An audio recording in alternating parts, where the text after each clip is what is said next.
Learn the most advanced recruiting techniques. Land the most desirable talent. Launch your company towards massive success. This is the Higher Power Radio Show with Rick Girard. Good people experience. That's what we're talking about today. People are your company's most valuable asset, yet the interview process is riddled with actions to support otherwise. This is my own opinion. Common transactional interview practices like pretests, hurdles, hoops, and ghosting do not attract people, guys. Spoiler alert, it repels people. The truth is, people will judge your company by how you make them feel, not the offer you present to them. Today's quote: it takes 20 years to build a reputation and 5 minutes to ruin it. If you think about that, you'll do things a bit differently. Any idea who said that, Miss Marie Norman? Let me take a lucky guess. Go. Jeff Bezos? Oh, you're really close. No, it's actually Warren Buffett. I know, I gave you two quotes, right? I'm Rick Girard, and welcome to the Higher Power Radio Show. Our mission is to help entrepreneurs and hiring managers avoid costly hiring mistakes. We do this by identifying a specific problem and providing proven tactical solutions to solve your company's most difficult hiring challenges and win the right hire. So we share insights from top-performing rebel entrepreneurs, disruptors, and industry experts like our guest today, Miss Marie Norman. Marie is the Director of Talent Acquisition for Adobe Systems, and she leads corporate functions which include global marketing, finance, employee experience, legal, and corporate strategy. Marie brings a diverse and innovative industry experience leading and building scalable talent acquisition teams and HR programs in the areas of talent acquisition, workforce planning, career development, and coaching, candidate experience, employment branding, and diversity, inclusion, and belonging. I almost did that on one breath. Her passion lies in motivating, coaching, and building successful recruiting teams, employment-branded storytelling, and delivering a unique, memorable, and delightful candidate experience to all. She's also an adjunct professor at the College of Business and San Jose State University. Marie, welcome to the Higher Power Radio Show. Thank you, Rick. It's a pleasure to be here. It's a pleasure to have you today. For some reason, my Google Docs is like messing with me today. So today we're going to cover what candidate experience is. We're going to talk about the things that are downgrading your stock in the marketplace, and we're going to give you a process that will deliver a great candidate experience for your company. Sounds great. So let's get started. Let's talk about first, Marie, what is candidate experience? Well, you know, Rick, that's a great question, and it means a lot of different things to a lot of different people. Sure. My short and sweet definition of candidate experience is treat the job candidate as you would if you were a job candidate. It seems simple. Golden rule, Why don't right? we do it? Do unto others as you would have them do unto you, right? Absolutely. I think that's in the Bible. I think you're right. Okay, so we got a definition of it. Everybody kind of knows what this is, and this is common sense. Why don't we practice it?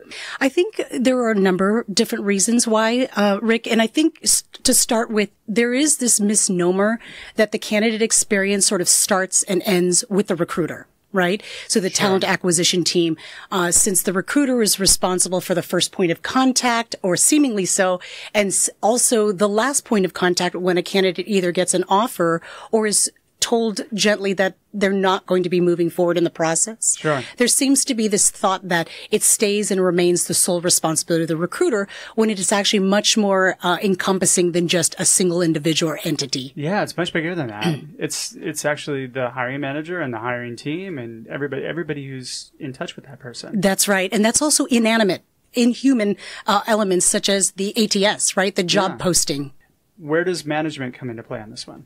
Certainly. So, oftentimes, so in today's marketplace, what we're finding more and more, Rick, is it's not just the recruiter who's actually going out and sourcing keywords and pulling up a list of, 15 pages, a list of software developers or controllers.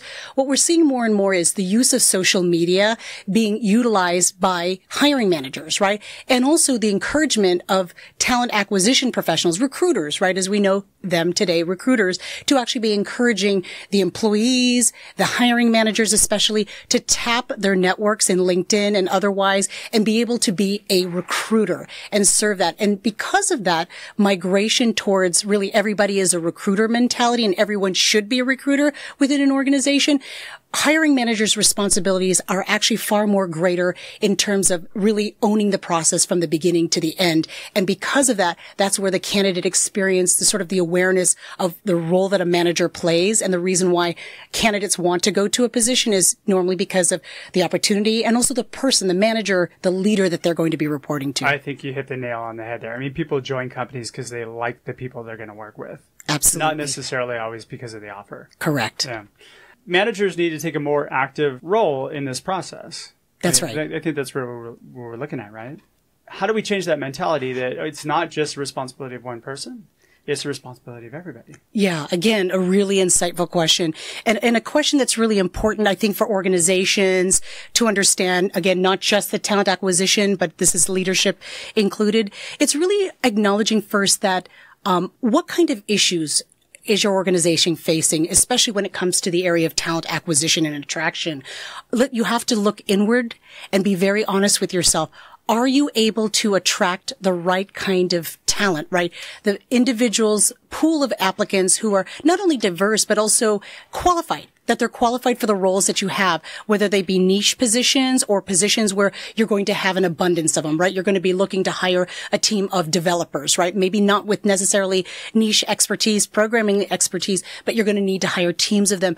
Looking inwardly and saying to yourself, realistically, are we able to attract the right skill set? And are we also able to attract the volume in which the organization needs us to be able to keep up with the hiring pace?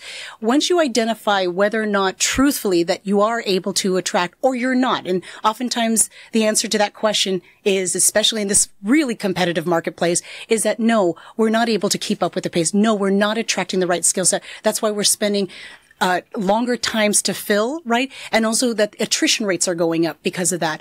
But even more so before you get to that point, it is also about how you make a candidate feel, right?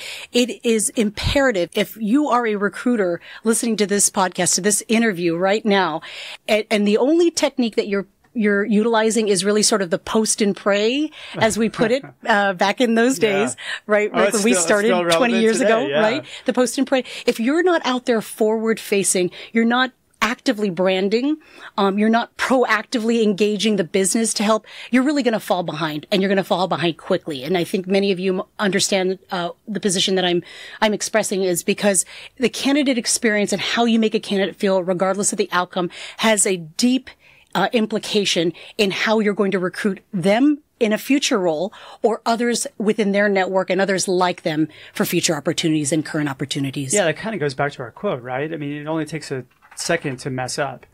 I get this argument a lot of times, well, at scale, when I have a lot of roles, I don't have time to call everybody.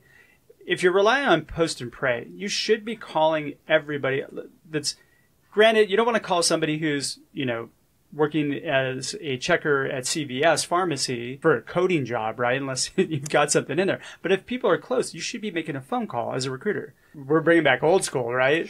Absolutely. And I know that many listening to this, to our interview in this podcast, they're saying to themselves, well, how could we possibly do that? There's the scale issue, especially if you're a large organization that is expected to hire, hundreds, if not thousands of people annually.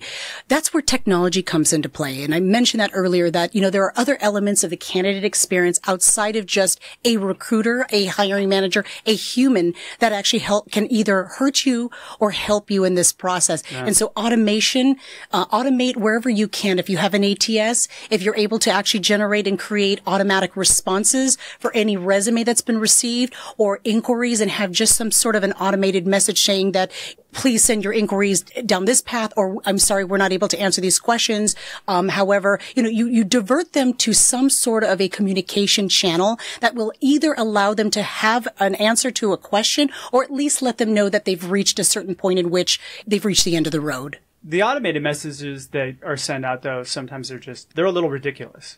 They should be at least tailored as to why you're being passed on or why you're not. Right? That's a fantastic point. Yeah. Why not pick off maybe 2 or 3 people or give a window of time in your calendar to where people can call and have a conversation with you? Because I understand the scale thing, but I think that especially when you're at scale, you're missing out on a lot of really good talent that could be hired because of a resume. Yes. And a resume doesn't really, especially for engineers, as well as I do, they write terrible resumes. unless they're actively looking for a job and they have somebody doing it for them. I know a lot of really good people that they have the worst resumes in the world. I'm like, no, just keep it really bad because you won't get any interviews anywhere and I could place you somewhere. I mean, that's my own selfish thing. Sorry. My own guilty pleasure. So I think there's definitely a misjudging of talent that happens there. Yeah, absolutely. But I think you made a point earlier that I want to sort of address to our listeners today. Sure. You mentioned a comment about, some of these automated messages, are ridiculous, right? You had mentioned that. Yeah. And I think one of the things that I do want to clarify is, when you craft, if you are leveraging technology, you have an ATS or you have systems in place that can actually help with communicating and absorbing some of the volume of inquiries back and forth, the correspondences that are had between the organization and the candidates applying for a position. It's really the content, right? Yeah. And what I mean by that, content makes the difference between really sort of seemingly like, you're really sort of disconnected, don't want to be bothered. But by the way, I'm going to actually provide an auto reply so you don't think that I'm necessarily kind of a jerk and don't care about the fact that you applied, versus those that you really have thought it out. That's a craftful and thoughtful message. It has a call to action. It actually gives information that's relevant, such as, thank you for applying for your position.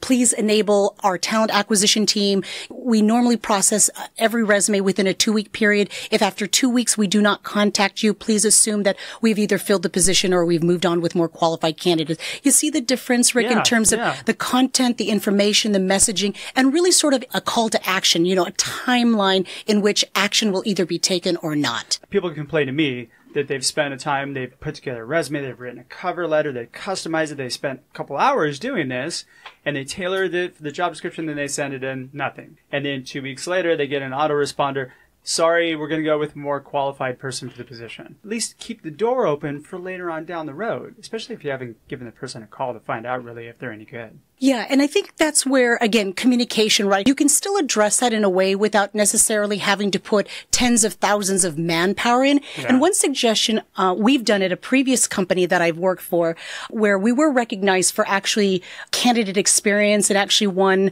the Candy Award 2 times in a year, was the fact that we actually offered information on our website. So we leveraged our website as another communication channel in which we could actually educate and communicate in a way that was scalable, right? It provided the right amount of information in terms of the application process. It provided enough information about, what you could expect either to move forward or not and why.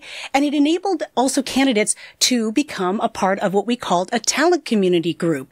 And basically what that is, for those of you who are unfamiliar with a TCG, as we call it for short, talent community group, is an opportunity to actually continue to connect and actually be aware of opportunities within a specific organization for future opportunities. And it was an opportunity also for you to also understand that in spite of the fact that you may or may not be called now, that you are now going to be actually putting yourself in a particular bucket within other applicants with whom you wanted to be contact for future opportunities, even if a match couldn't be made now. See, this is why you're a 2-time Candy winner. We should have put that in your bio. All right, if you're just tuning into the radio show or podcast, I'm Rick Girard, and you're listening to the Higher Power Radio Show. To find out how healing a person's pain points can attract amazing people to your company, sign up for our passive talent workshops at stridesearch.com. We're speaking with Marie Norman. She's the Director of Talent Acquisition for Adobe Systems, and we're talking about candidate engagement. So let's talk about the ingredients for good candidate engagement, or actually let's give a process, because as always in this show, it goes by quickly and I could talk to you for probably 3 hours about this. So let's talk about, if I'm a startup and I hire you, Marie, and I'm thinking, okay, I need some, I don't even know what candidate experience is. I don't know what process is. What do I do? What's the best way for me to kind of get started with this? Absolutely. I would say first that it begins with sort of understanding what is the business's need long term. Not just looking at it as, the here and now, but it is where are we going to be as an organization, 12, at least minimum 12 months to I would say even to 36 months out. So 1 to 3 years out. Where are we going to be from a people perspective, right? Are we looking to grow, headcount by 10, every year? Are we looking to grow 30% over year? So depending on sort of where you are in terms of your headcount projections, that's a starting point, right? That's always a really big hurdle to get people over too, because they just have a need and they want to get it filled. Absolutely. I don't really care. I just need the work done. putting people in that mindset is a challenge, right? It is. But I think if you start to look at it from the standpoint of, do you want to be kind of a one-hit wonder? Do you want to be sort of a one and done, right? Where we think back of like, that great single by that really great, hip hop funk group that, back in the 80s or whatever, where you're like, they put out a really good hit, but where are they now, right? We don't. Milli Vanilli. Great example. Absolutely. I can think of a whole host of them. Rick, right? do you want your organization to be known to be that kind of a company where, it was a great opportunity. There was nothing beyond that, right? You find out who you are, then what?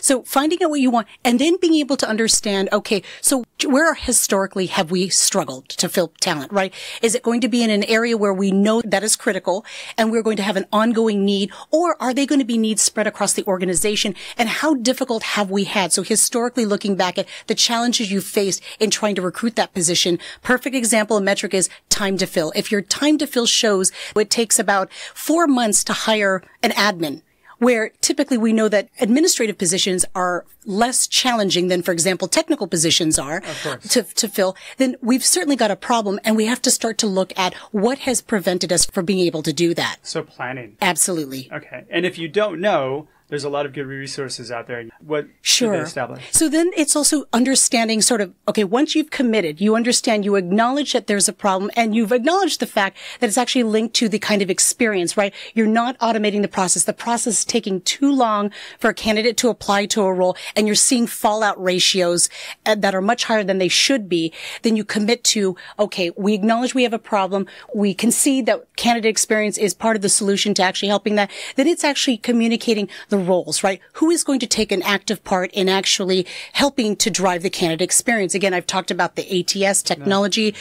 We've certainly talked about the recruiter. The hiring manager has a absolute responsibility in that. And also so do the receptionists and if you have a talent coordinator, someone who is involved in helping with the administrative pieces, they play an absolutely vital role in that process too. Everybody in the company. Absolutely. Right? Anybody who comes in contact with somebody who's a new candidate, you should be involved. That's correct. That's actually the best way to put it. Yeah. Rick. You should always pick up a call and talk to people.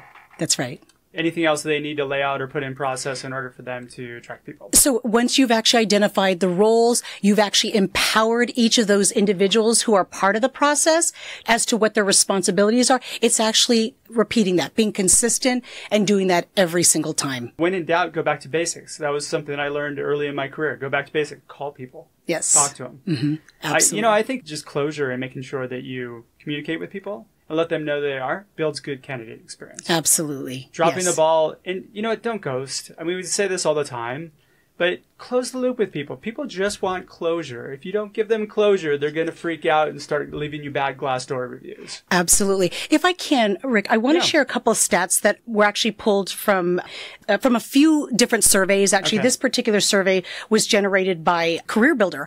And what they did was, this was over a year ago, they looked at ways to improve the candidate experience. Based on those survey results, they said that 83% of the candidates who participated in this survey, 83% said just communicate status updates and clear timeliness of the hiring process. There would be at least an 83% lift in just doing that.